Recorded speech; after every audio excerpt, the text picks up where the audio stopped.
નમસ્કાર દર્શક મિત્રો, સ્વાગત છે આપનું મંતવ્ય ન્યૂઝમાં। ગુજરાત એટ 10 સાથે હું છું અંકિતા। નજર કરીએ મહત્વપૂર્ણ સમાચારો પર। સુરતથી સમાચાર સામે આવી રહ્યા છે, જ્યાં સુરતમાં ભારે પવનના કારણે બોર્ડ તૂટતા એક યુવકનું મોત નીપજ્યું છે। પર્વત પાટિયામાં આવેલા સાયોના પ્લાઝા નજીકની આ સમગ્ર ઘટના છે। ભારે પવનના કારણે મનપાનું ભારે ભરખમ બોર્ડ તૂટી પડ્યું અને એક યુવકનું મોત નીપજ્યું છે। બોર્ડ તૂટીને એક યુવક પર પડતા તેનું ઘટના સ્થળે જ મોત નીપજ્યું છે। સુરતથી આ સમાચાર છે, જેમાં મૃતદેહને સ્વીમેર હોસ્પિટલ ખસેડવામાં આવ્યો છે। વધુ વિગતો સાથે સંવાદદાતા દીપક રાય ફોન લાઈન પર જોડાઈ ચૂક્યા છે। જી દીપક, સુરતમાં વાવાઝોડાના લીધે એક બોર્ડ તૂટી પડ્યું અને યુવકનું મોત નીપજ્યું છે, શું છે વધુ વિગતો? बिल्कुल बजे सूरत शहर में भारे तापमान ने वावाझोड़ू स्थिति થઈ હતી। કારણ છે કે એક હોલ્ડિંગ તૂટી જતા પૂના ગામ વિસ્તારમાં એક મજૂર પર જે હોલ્ડિંગ પડે ત્યાં મોત થયું છે। ખાસ કરીને કહેવાની હતી કે સુરત શહેરના અનેક વિસ્તારોમાં જે બ્રેકેટ લગાવ્યો હોય કે પછી જે પતરા હોય બધું ઉડવાનો વિડીયો પણ સામે આવ્યો છે। જ્યારે આ એક વિડીયો સામે આવ્યો હતો કે પૂના વિસ્તારમાં જે બોર્ડ લગાવવામાં આવ્યું હતું, જે મહાનગરપાલિકા દ્વારા લગાવવામાં આવેલું, એ બોર્ડ લોખંડથી એ તૂટી જતા મજૂર પર પડી ગયા હતા અને એ ઘટના સ્થળે મજૂરનું મોત થઈ ગયું હતું। મજૂરને પીએમ અર્થે સ્વીમેર હોસ્પિટલ ખસેડવામાં આવ્યું છે। પોલીસ ઘટના સ્થળે પહોંચીને આગળની તપાસ હાથ ધરી છે। જી દીપક, સમગ્ર માહિતી બદલ હવામાન વિભાગની આગાહી મુજબ રાજ્યમાં આજે ઠેર ઠેર કમોસમી વરસાદ અને મિની વાવાઝોડા જેવા દ્રશ્યો સર્જાયા, જેમાં સુરતમાં પણ અચાનક જ વાતાવરણમાં પલટો આવ્યો અને જોરદાર પવન સાથે ધૂળની ડમરીઓ ઉડવા લાગી અને સમગ્ર અંધારપટ છવાયું હતું। પાર્ટી પ્લોટના મંડપ વાવાઝોડાના તેજ પવનમાં ધરાશાયી થયા। સુરતથી આ સમાચાર સામે આવી રહ્યા છે, જેમાં સદનસીબે આ ઘટનામાં કોઈ જાનહાનિના અહેવાલ નથી। આસપાસના વિસ્તારમાં ભારે ફફડાટ અને ભયનો માહોલ જોવા મળ્યો। સુરતથી આ સમાચાર છે, જેમાં અચાનક જ વાતાવરણમાં પલટો આવ્યો અને લગ્ન પ્રસંગના મંડપ પણ ધરાશાયી થયા। સુરતમાં ભર ઉનાળે વાવાઝોડા જેવી સ્થિતિ સર્જાઈ।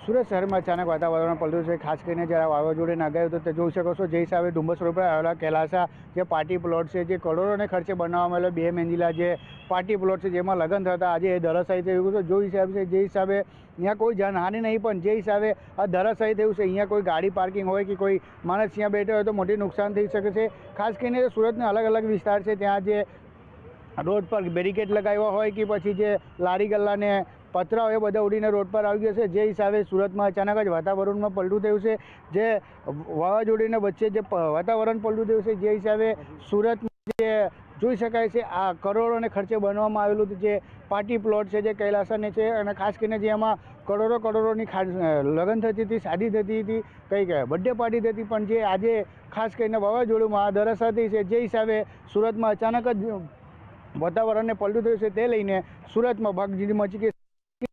જ્યારે મેઇન રોડ વિસ્તાર છે, જ્યાં બેરિકેડ મૂકવાયો હતો, એ પણ રોડમાં પડી ગયા છે, જેમાં ટ્રાફિકની સમસ્યા જોવાઈ રહ્યું છે। મંતવ્ય ન્યૂઝ સુરતથી દીપક રાય। તો રાજકોટમાં પણ ભારે પવનનો કહેર જોવા મળ્યો, જેના લીધે ભાગવત સપ્તાહનો મંડપ ધરાશાયી થયો છે। તો રાજકોટથી આ સમાચાર, જ્યાં રાજકોટમાં પવન ધાંગધ્રા પંથકમાં રણકાંઠા વિસ્તારમાં કુદરતનો કહેર જોવા મળ્યો છે। આ વિગતો સામે આવી રહી છે સુરેન્દ્રનગરથી, જ્યાં ધાંગધ્રા પંથકના રણકાંઠામાં કુદરતનો કહેર જોવા મળ્યો। જે રીતે હવામાન વિભાગની આગાહી હતી, તેને લઈને આ વધુ એક સમાચાર, જેમાં ધાંગધ્રા પંથકમાં રણકાંઠા વિસ્તારમાં પંથકના ગ્રામ્ય વિસ્તારોમાં પણ ભારે પવનના કારણે નુકસાની સર્જાઈ છે। આ વિગતો સામે આવી રહી છે સુરેન્દ્રનગરના સાયલાથી, જ્યાં સાયલા ગ્રામ્ય વિસ્તારમાં વાવાઝોડાથી ભારે નુકસાન થયું છે। હવામાન વિભાગની આગાહી મુજબ આજે રાજ્યમાં ઠેર ઠેર કમોસમી વરસાદ અને વાવાઝોડું જોવા મળ્યું હતું, જેની અસર સાયલા પંથકમાં પણ જોવા મળી। ઠેર ઠેર ધૂળની ડમરીઓ ઉડતી જોવા મળી છે અને ભારે નુકસાન સર્જાયું છે। કમોસમી વરસાદથી ખેડૂતોના પાકને મોટા પાયે નુકસાન થયું છે।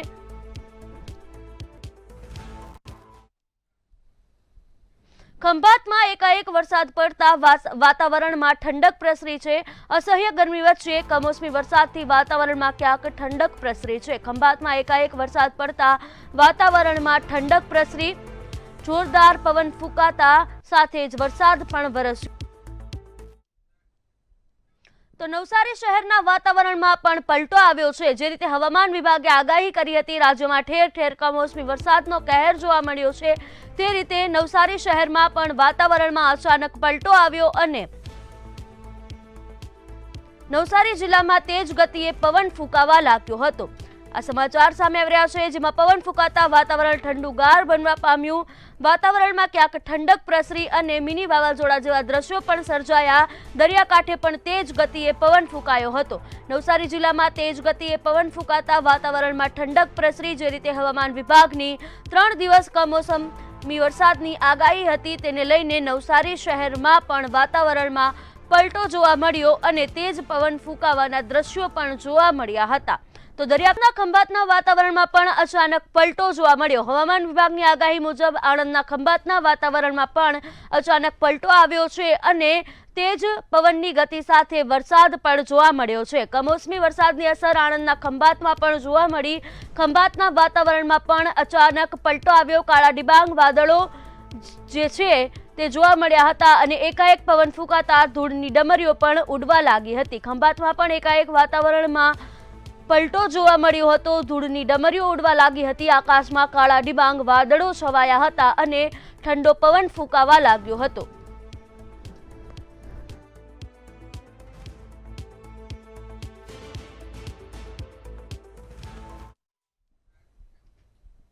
ભાવનગર જિલ્લાના ગ્રામ્ય પંથકમાં પણ ભારે પવન સાથે કમોસમી વરસાદ વરસ્યો હતો।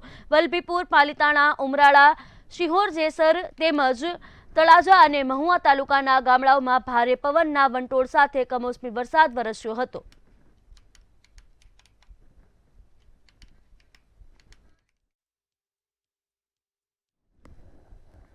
રાજકોટ જિલ્લામાં કમોસમી વરસાદ વરસ્યો હતો, ત્યારે કમોસમી વરસાદ વરસતા બોડીયાર્ડમાં મગફળીના જથ્થા પાણીમાં તણાયા હોવાના દ્રશ્યો સામે આવ્યા છે। વરસાદમાં પાણીથી કૃષિ પેદાશ બગડવાની ભીતિ સેવાઈ રહી છે। આગાહી હોવા છતાં યોગ્ય વ્યવસ્થા નહીં કરતા યાર્ડ તંત્ર સામે ખેડૂતોમાં ભારે રોષ જોવા મળ્યો છે। જે વ્યવસ્થા કરવી જોઈએ એ વ્યવસ્થા નહોતી અને જેના લોકો પોકળ દાવા કરતા હતા કે અમારી પાસે તમામ પૂર્ણ વ્યવસ્થા છે, ખેડૂતોનો માલ ન પલળે, તો આજ જાણવા મળ્યું, વરસાદ થવાથી જાણવા મળ્યું કે ત્યાં અત્યારે મગફળીનો પાક મબલક પ્રમાણમાં પલળી ગયેલ છે। તો આ ખોટા પોકળ વાયદાઓ જ ખાલી સરકાર કરાવે છે, તેના પ્રતિનિધિઓ કરાવે છે। ખરેખર ત્યાં વિશાળ સંખ્યામાં ડોમ બનાવવા જોઈએ કે જે હજી બનેલ નથી અને જે ખેડૂતોનો માલ પલળી ગયેલ છે। સુરેન્દ્રનગરના લીંબડી તાલુકામાં મોડી રાત્રે અચાનક જ વાતાવરણમાં પલટો આવ્યો હતો અને લીંબડી તાલુકાના ગ્રામ્ય વિસ્તાર સહિત આસપાસના ગામોમાં મોડી રાત્રે ભારે પવન ફૂંકાયો હતો તેમજ ગાજવીજ સાથે ભારે પવનના પગલે લોકોમાં પણ ડરનો માહોલ જોવા મળ્યો હતો। જ્યારે મોટા ટીમલા ગામમાં સોલાર પ્લાન્ટમાં મોટું નુકસાન થયું હોવાનું સામે આવ્યું છે।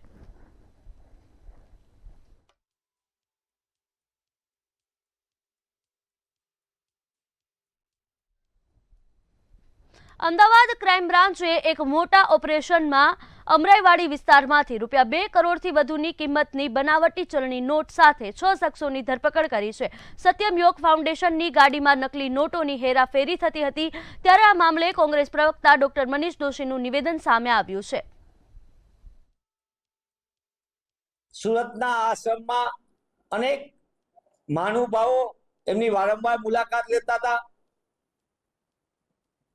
અને એના કારણે એમની સાથેના વ્યવહારના કારણે લાંબા સમયથી આ આશ્રમમાં ગેરકાનૂની કામો ચાલતા હોય તેવું અત્યારે સામે આવે છે, જેનો પોલીસે પર્દાફાશ કર્યો છે। પણ હું આપના માધ્યમથી સરકારને ને ખાસ કરીને ગૃહ વિભાગને પૂછવા માંગુ છું, સુરતથી પકડાયેલો આશ્રમ એની સાથે કયા પ્રકારનો નજીકનો નાતો હતો, નકલી નોટોનો કારોબાર કરનારા કયા કયા તત્વો આ ગેંગમાં છે। સુરત શહેરના રાંદેરમાં હત્યાની ઘટના બની હતી। પવિત્રા રેસિડેન્સી પાસે હત્યા કરનાર પતિની ધરપકડ કરવામાં આવી છે। પત્નીના ચારિત્ર્ય પર શંકા રાખી પતિએ હુમલો કર્યો હતો। પતિ સરફરાઝે ઉગત કેનાલ રોડ પર પત્ની પર હુમલો કર્યો હતો। હુમલા દરમિયાન પત્નીને ચપ્પુ વાગતા તેનું મોત નીપજ્યું હતું, ત્યારે રાંદેર પોલીસે આરોપીની ધરપકડ કરી વધુ તપાસ હાથ ધરી છે। મરણ જનાર અને આરોપીની મુલાકાત ઉગત કેનાલ પાસે થયેલ અને બંને વચ્ચે વાતચીત ચાલતી હતી। એ વાતચીત દ્વારા ઉગ્ર સ્વરૂપ ધારણ કરેલું અને ફરિયાદીના સાથે હાજર મરણ જનાર મહિલાના પતિ દ્વારા ઘરમાં વપરાતું ચપ્પુ છાતીના ભાગે મારી અને મહિલાની હત્યા નિપજાવવામાં આવેલ છે. આ ઘટનાની જાણ થતાં રાંદેર પોલીસ સ્ટેશનના પોલીસ ટીમો દ્વારા તુરંત કાર્યવાહી હાથ ધરવામાં આવેલી અને ગણતરીની કલાકોમાં આરોપીની ધરપકડ કરવામાં આવેલ છે. સુરતના કપોદરામાં ગેસ રિફિલિંગ દરમિયાન સિલિન્ડર બ્લાસ્ટ થયાની ઘટના સામે આવી છે. ગેસ રિફિલિંગ દરમિયાન સિલિન્ડરમાં બ્લાસ્ટ થતાં ભીષણ આગ લાગી હતી અને આ ઘટનામાં 2 લોકોના મોત થયા છે, જ્યારે 9 લોકોને ગંભીર ઈજાઓ પહોંચી છે. બનાવની જાણ થતાં ફાયરની ટીમે ઘટના સ્થળે પહોંચી બચાવ કામગીરી હાથ ધરી હતી. ફાયર જવાનોએ 3જા માળના શેડ તોડીને 11 લોકોનું રેસ્ક્યુ કર્યું હતું. ભરતનગરમાં ખાતા આવેલા છે. ખાતા નંબર છે 4647. તેમાં કોઈ અગમ્ય કારણસર આગ લાગેલી, જેની અંદર વિભાગને જાણ થતાં ફાયર વિભાગને તરત જ 4 ફાયર સ્ટેશનની ગાડી ઘટના સ્થળ પર મોકલી આપેલી. ત્યારબાદ સિલિન્ડર હતા જે બ્લાસ્ટ થતા હતા અંદર, અને 8 સિલિન્ડર અમે અત્યારે હાલ ઓલરેડી કાઢેલા છે, જેનો કબજો પોલીસને સોંપેલો છે, જેમાંથી 3 સિલિન્ડર બ્લાસ્ટ થઈ ગયેલ છે. અને ખાતા છે બંને 46 અને 47, જેમાં 3જા માળ ઉપર એ લોકોએ પતરાનો શેડ બનાવેલો છે. જે પતરાનો શેડ હાઇડ્રોલિક પ્લેટફોર્મથી અને ફાયર ટીમ દ્વારા એ પતરાનો શેડ કાપી અને પતરા તોડીને અને અમારી રેસ્ક્યુ કામગીરી કરેલ છે, જેમાં ટોટલ 11 પર્સન ઇન્જર્ડ થયેલ હતા. એમાંથી 2 પર્સન જે છે એ એક્સપાયર થઈ ગયેલ છે. અમદાવાદમાં યુથ કોંગ્રેસ દ્વારા વિરોધ પ્રદર્શન કરવામાં આવ્યું હતું. દેશમાં વધતી જતી મોંઘવારી મુદ્દે યુથ કોંગ્રેસના કાર્યકર્તાઓએ પ્રેમ દરવાજા ખાતે વિરોધ નોંધાવ્યો હતો. ગેસના બાટલા, તેલના ભાવમાં વધારો થતાં વિરોધ કરવામાં આવ્યો હતો. યુથ કોંગ્રેસના કાર્યકર્તાઓ દ્વારા સરકાર સામે હાથમાં પ્લે કાર્ડ લઈ સરકાર સામે સૂત્રોચ્ચાર કર્યા હતા. પોલીસ અને યુથ કોંગ્રેસના કાર્યકર્તાઓ વચ્ચે ઘર્ષણ બાદ પોલીસ દ્વારા વિરોધકર્તાઓની અટકાયત પણ કરવામાં આવી હતી.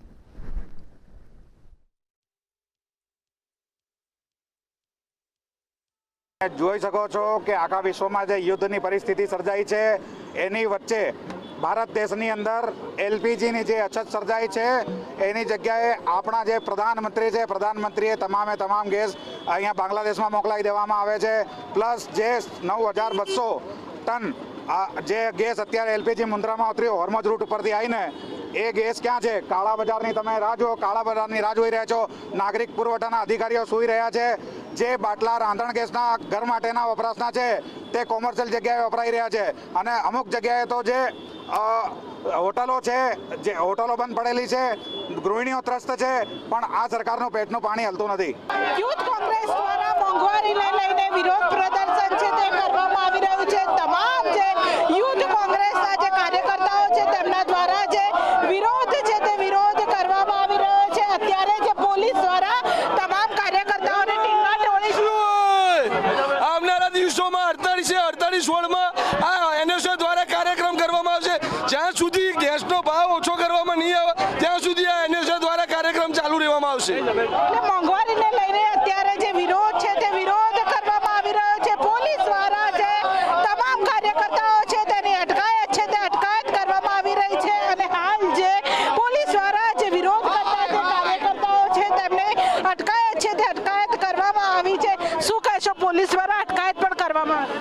જ્યારે દેશમાં ભાવ વધારી અને મોંઘવારીના વિરોધમાં એનએસયુઆઈ યુથ કોંગ્રેસ અને કોંગ્રેસ પાર્ટી ઊભા રહે છે, ત્યારે આ ડરેલી ભાજપ સરકાર છે તે પોલીસને કંઈક ને કંઈક આગળ રાખીને એનએસયુઆઈ યુથ કોંગ્રેસના કાર્યકર્તાઓને દબાવવાનો પ્રયત્ન કરી રહી છે. પણ આ દેશના ગૃહમંત્રી કે પ્રધાનમંત્રી એ નથી વિચારી રહ્યા કે આ દેશનો આમ જનતા છે તે ભાવ વધારા, મોંઘવારી, કાળાબજારીથી ત્રાસ છે. જે ગેસનો બાટલો 900 રૂપિયા મળવો જોઈએ તેની જગ્યાએ 2000, 3000, 5000ના ભાવે કાળાબજારી થઈ રહી છે, તે રોકવાની જગ્યાએ જ્યારે આ વિશે જનતાને સાથે રાખીને યુવક કોંગ્રેસ એનએસયુ આંદોલન કરે છે, ત્યારે પોલીસ એમની ધરપકડ કરીને આ આંદોલનને દબાવવાનો પ્રયત્ન કરે છે. એટલે પોલીસ ઉપર પણ આક્ષેપો કરવામાં આવી રહ્યા છે કે પોલીસ છે તે તેમનું આંદોલન છે તે અટકાવી રહ્યા છે. ત્યારે હજુ પણ આગામી સમયમાં જો ભાવ વધારો પાછો ખેંચવામાં નહીં આવે તો યુથ કોંગ્રેસ દ્વારા હજુ પણ ઉગ્રતાથી આંદોલન છે તે કરવામાં આવશે. કેમેરા પર્સન રશ્મિ પટેલ સાથે કિંજલ બોરી, સમંતવ ન્યૂઝ, અમદાવાદ. અમદાવાદમાં મોંઘવારીને લઈને કોંગ્રેસ દ્વારા વિરોધ પ્રદર્શન કરવામાં આવ્યું હતું. તેને લઈને આ વિગતો સામે આવી રહી છે, જેમાં અમદાવાદમાં કોંગ્રેસ દ્વારા મોંઘવારીને લઈને વિરોધ પ્રદર્શન કરવામાં આવ્યું હતું. અમદાવાદથી આ સમાચાર, જેમાં અમદાવાદમાં મોંઘવારીને લઈને કોંગ્રેસ દ્વારા વિરોધ પ્રદર્શન કરવામાં આવ્યું હતું. સેજપુર બોગા પાસે કાર્યકર્તાઓએ દેખાવો કર્યો હતો. મોંઘવારી અને ગેસના સિલિન્ડરને લઈને વિરોધ કરવામાં આવ્યો હતો. કોંગ્રેસ દ્વારા આ વિરોધ પ્રદર્શન કરવામાં આવ્યું હતું. કોંગ્રેસ કાર્યકરોએ મોંઘવારીના પૂતળાનું દહન કર્યું હતું. તો ગેસના વધતા જતા ભાવને લઈને વિરોધ પ્રદર્શન કરવામાં આવ્યું તેમજ પોલીસે કાર્યકરોની અટકાયત કરી છે. અમદાવાદમાં કોંગ્રેસ દ્વારા મોંઘવારીને લઈને વિરોધ પ્રદર્શન કરવામાં આવ્યું છે. તો અમદાવાદમાં વિવાદિત હાટકેશ્વર બ્રિજને નીચે ઉજવણી કરવામાં આવી છે. સ્થાનિકો દ્વારા ફટાકડા ફોડી અને ઉજવણી કરવામાં આવી છે. અમદાવાદથી આ સમાચાર, જ્યાં વિવાદિત હાટકેશ્વર બ્રિજની ઉજવણી કરવામાં આવી છે. બ્રિજ નીચે આ ઉજવણી કરવામાં આવી છે. સ્થાનિક લોકોએ ફટાકડા ફોડી અને ઉજવણી કરી છે. આપ દ્રશ્યો જોઈ શકો છો ટીવી સ્ક્રીન પર, જેમાં સ્પાન તોડવાની મંજૂરીને લઈને લોકોમાં ખુશી જોવા મળી. અમદાવાદવાસીઓના માથાના દુખાવા સમાન બનેલ આ બ્રિજને તોડી પાડવાની કામગીરીને લઈને લોકોમાં ક્યાંક ખુશી જોવા મળી રહી છે. ભ્રષ્ટાચાર બ્રિજ પાછળ કરોડોનો ખર્ચ થયો છે, ત્યારે બ્રિજ તોડી પાડવાની કામગીરીને લઈને લોકોએ ઢોલ નગારા સાથે ઉજવણી કરી છે. આગળ વડોદરાથી સમાચાર સામે આવી રહ્યા છે, જ્યાં વડોદરામાં રાજવી પરિવાર દ્વારા પરંપરાગત રીતે ગુડી પડવાની ઉજવણી કરવામાં આવી છે. સમાચાર સામે આવી રહ્યા છે વડોદરાથી, જ્યાં રાજવી પરિવાર દ્વારા પરંપરાગત રીતે ગુડી પડવાની ઉજવણી કરવામાં આવી. ગુડી પડવાથી મહારાષ્ટ્રીયન સમાજના નવા વર્ષની શરૂઆત થાય છે, તેની પરંપરાગત ઉજવણી કરવામાં આવી છે. રાજગુરુ દ્વારા વેદોક્ત મંત્રોચ્ચાર સાથે ગુડી પડવાની પૂજા કરવામાં આવી હતી. મહારાજા સમજીતસિંહ ગાયકવાડ દ્વારા ગુડી પડવાની ઉજવણી કરવામાં આવી. લક્ષ્મી વિલાસ પેલેસના દરબાર હોલમાં આ પૂજા અને અર્ચનાનું આયોજન કરવામાં આવ્યું હતું. વડોદરાથી આ સમાચાર સામે આવી રહ્યા છે, જ્યાં પરંપરાગત રીતે રાજવી પરિવાર દ્વારા ગુડી પડવાની ઉજવણી કરવામાં આવી હતી. મહારાષ્ટ્રીયન સમાજના નવા વર્ષની શરૂઆત થાય છે ગુડી પડવાથી, જેની